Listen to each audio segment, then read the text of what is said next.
Assalamualaikum warahmatullahi wabarakatuh.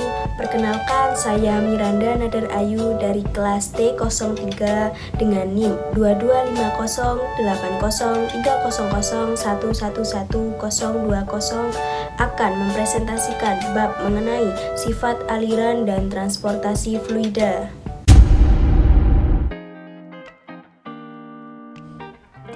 Sifat aliran dan transportasi fluida meliputi 1. Pengertian fluida, 2. Shearing dan viskositas, ketiga, jenis fluida, keempat, jenis aliran fluida, dan yang kelima ada jenis hambatan dalam pipa. Apa yang dimaksud dengan fluida? Fluida adalah senyawa atau bahan yang dapat mengalir tanpa mengalami disintegrasi jika bahan tersebut mendapat tekanan. Bentuk fluida bermacam-macam, antara lain padatan, cairan, ataupun gas. Semakin encer fluida, maka semakin mudah mengalir fluida tersebut. Jika mudah mengalir, artinya viskositas fluida tersebut rendah. Contohnya, air mudah mengalir daripada kecap manis, artinya viskositas air lebih rendah daripada kecap manis. Kemampuan mengalir suatu fluida dipengaruhi oleh shearing atau disebut dengan gaya geser. Shearing terbagi dua jenis, ada shear stress dan shear rate. Apa yang dimaksud dengan shear stress? Shear stress adalah gaya yang diberikan pada bahan persatuan luas. Gaya dinotasikan dalam bentuk F, sementara satuan luas adalah A, sehingga satuan dari shear stress adalah Newton per meter kuadrat. Berikut ini adalah rumus dari shear stress. Shear stress dinotasikan dalam bentuk tau dan rumus shear stress adalah tau sama dengan luas permukaan per 2pi R kuadrat kali L, di mana R ini adalah jari-jari persatuan cm dan L adalah panjang. Sedangkan shear rate dinotasikan dalam bentuk gamma, merupakan perubahan kecepatan atau delta V akibat gaya yang diberikan pada suatu jarak tertentu atau delta Y. Satuan dari shear rate adalah 1 per detik atau 1 per sekon. Dan rumus dari shear rate ini adalah gamma sama dengan 2pi R kali N per tau, di mana R ini adalah jari-jari dalam satuan cm dan N ini adalah kecepatan rotasi dari viskometer. Viskometer itu adalah alat untuk mengukur suatu fluida, sedangkan tau adalah diameter dalam dikurang diameter luar dikali jari-jari dikali waktu dalam satuan. Tadi kita sudah menyebutkan viskositas. Apa sih yang dimaksud dengan viskositas? Viskositas atau kekentalan adalah gaya hambat atau friksi internal yang mempengaruhi kemampuan mengalir suatu fluida. Ketika suatu fluida memiliki kekentalan dan viskositas yang rendah, artinya fluida tersebut mudah mengalir. Berikut ini adalah rumus mencari viskositas. Delta P dikali R kuadrat per 8 dikali L dikali V rata-rata. Delta P merupakan perbedaan tekanan. Fluida terbagi menjadi dua jenis, yaitu fluida Newtonian dan fluida non-Newtonian. Fluida Newtonian adalah fluida yang kekentalannya tidak dipengaruhi oleh besarnya gaya yang mengalirkan atau menggerakkannya, sedangkan fluida non-Newtonian adalah fluida yang nilai kekentalannya dipengaruhi oleh gaya yang diberikan. Pada fluida Newtonian, hubungan antara shear stress dan shear rate merupakan hubungan linear, sedangkan pada non-Newtonian, hubungan antara shear stress dan shear rate tidak linear. Pada Newtonian, nilai viskositas konstan, sedangkan non-Newtonian, nilai viskositas berubah tergantung pada rasio shear stress dan shear rate. Adapun contoh dari Newtonian adalah cairan yang encer seperti air, minuman ringan, sari buah, sirup, gula encer, dan lain-lain. Sedangkan contoh non-Newtonian adalah saus, kecap, madu, dan lain-lain. Untuk cairan non-Newtonian terbagi menjadi beberapa jenis, yaitu Bingham, Casentime plastik, pseudoplastik, dan dilatan. Untuk cairan non-Newtonian pseudoplastis, semakin besar gaya, semakin lancar aliran, maka viskositas semakin rendah atau encer. Jadi, indeks tingkah laku aliran kurang dari 1. Contoh dari cairan non-Newtonian pseudoplastis ini adalah santan. Untuk cairan dilatan, semakin besar gaya, viskositas semakin tinggi atau semakin kental, maka indeks tingkah laku aliran lebih dari 1. Contoh cairan non-Newtonian dilatan ini adalah mentega. Lalu untuk cairan non-Newtonian Casentime plastis ini sifatnya memerlukan gaya minimum atau gaya awal untuk memulai perubahan viskositas. Setelah mencapai gaya minimum, cairan mengalami penurunan viskositas seiring dengan besarnya gaya. Contoh cairan non-Newtonian Casentime plastis ini adalah larutan kanji. Lalu, untuk cairan non-Newtonian Bingham plastik ini memiliki sifat setelah mencapai gaya minimum, viskositas cairan tetap konstan atau tidak dipengaruhi gaya. Contoh cairan non-Newtonian Bingham plastik ini adalah bubur bayi. Berdasarkan pengaruh waktu pengadukan, cairan non-Newtonian terbagi menjadi 2, yaitu thixotropik dan rheopektik. Cairan non-Newtonian thixotropik memiliki sifat semakin banyak pengadukan, cairan akan semakin mengental. Contoh dari cairan thixotropik ini adalah gelatin, madu, gam. Sementara untuk cairan rheopektik ini memiliki sifat semakin banyak pengadukan, cairan akan semakin encer. Contoh cairan dari rheopektik adalah coklat dan suspensi pati. Nah, untuk pola alirannya, fluida terbagi menjadi 2 jenis, yaitu laminer dan turbulen.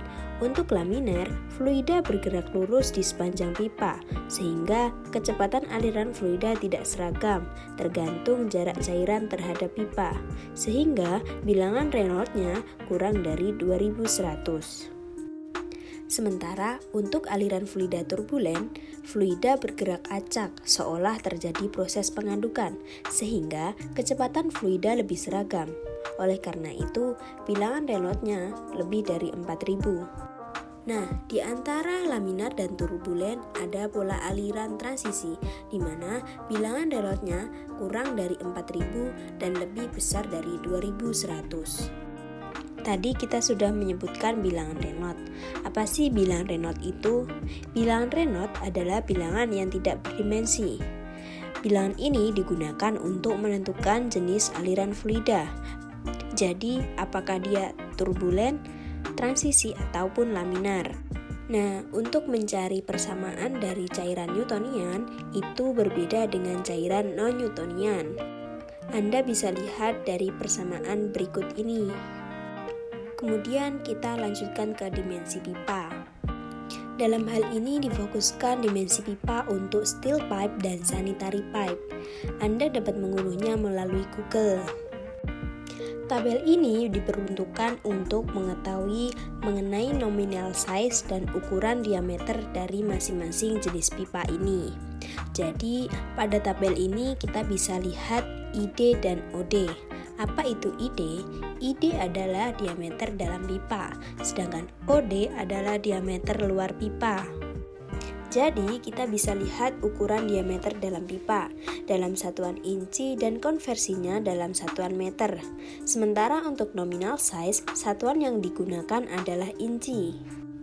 Materi yang terkait sifat fluida dan transportasi fluida adalah jenis hambatan dalam pipa.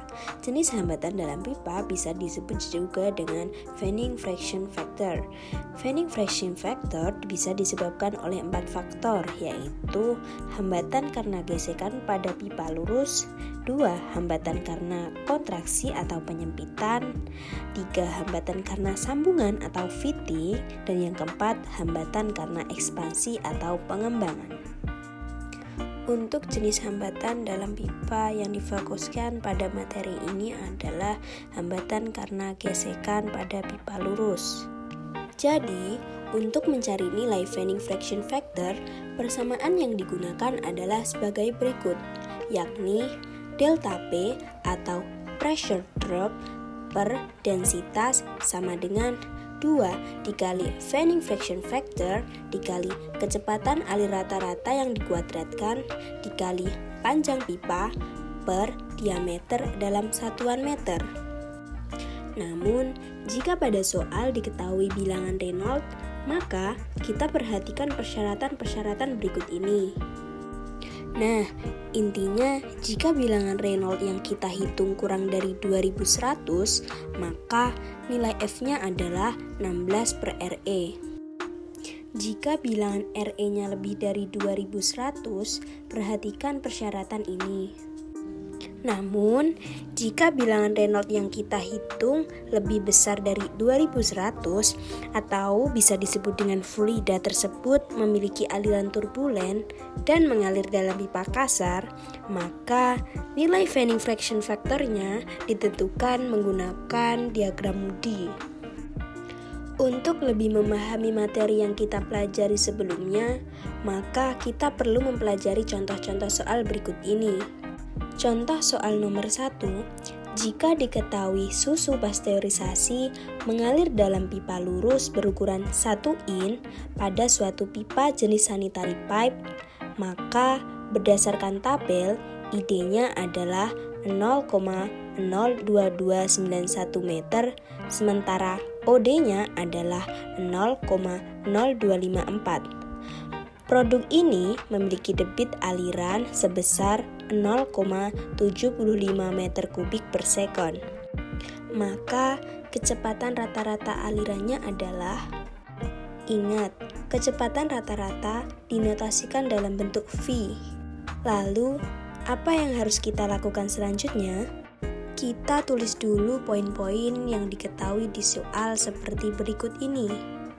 Ingat, rumus kecepatan rata-rata aliran adalah Q per R kuadrat atau Q per 4D kuadrat. Jadi, kita tinggal memasukkan persamaan-persamaan yang kita peroleh ke dalam rumus. Q-nya diketahui 0,075 meter kubik per second per Pi-nya kita gunakan 3,14 atau bisa dengan 22/7 dikali jari-jari. Jari-jari yang kita gunakan dari jari-jari diameter dalam, yaitu sebesar 0,011455 meter. Jangan lupa dikuadratkan. Sehingga diperoleh kecepatan aliran rata-ratanya sebesar 182,029 meter per second. Untuk contoh soal nomor 2, pertanyaannya adalah hitunglah pressure drop atau delta P dari suatu aliran yang memiliki debit aliran 6,309 dikali 10⁻⁴ melewati pipa besi atau steel atau iron pipe sepanjang 100 meter dengan diameter pipa 0,03579 meter.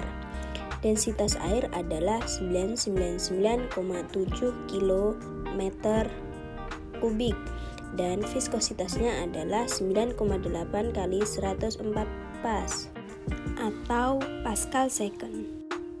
Lalu, apa yang harus kita lakukan?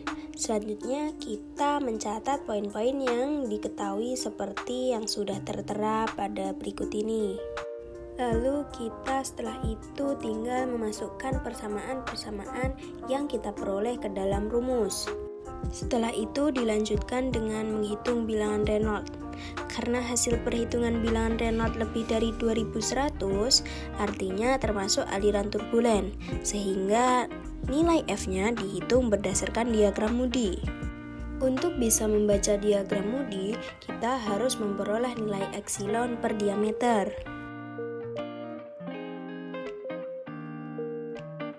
Untuk contoh soal nomor 3, kalian dapat melihat PPT yang sudah saya paparkan ini.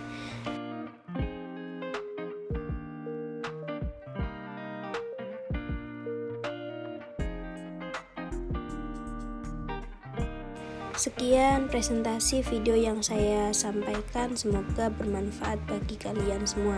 Terima kasih.